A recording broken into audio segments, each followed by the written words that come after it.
ఖాళీ లేకుండా చాలామంది నిలబడి కనపడుతున్నారు.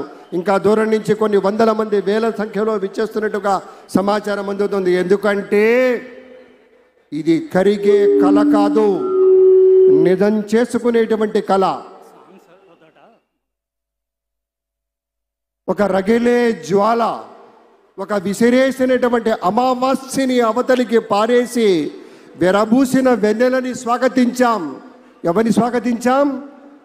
విసిరేసిన అమావాస్యని మరింత దూరంగా నెట్టేసి విరబూసిన వెన్నెల మన చంద్రన్న శ్రీ నారా చంద్రబాబు నాయుడు గారిని విశేషంగా మనం స్వాగతించాం. ఏళ్ల తరబడి ఎదురుచూపు ఎప్పుడు అవకాశమాని ఎదురు చూసి ఇవాళ 90% పైగా విజయాన్ని ఇచ్చినటువంటి మీ అందరి సాక్షిగా ఇవాళ ప్రమాణ స్వీకారం చేయబోతున్నారు మన మంత్రివర్గ సభ్యులు కావచ్చు శ్రీ నారా చంద్రబాబు నాయుడు గారి యొక్క నేతృత్వంలో, అలాగే శ్రీ జనసేన అధినేత అయినటువంటి శ్రీ పవన్ కళ్యాణ్ గారి యొక్క సారథ్యంలో ఉన్నటువంటి నేతలు.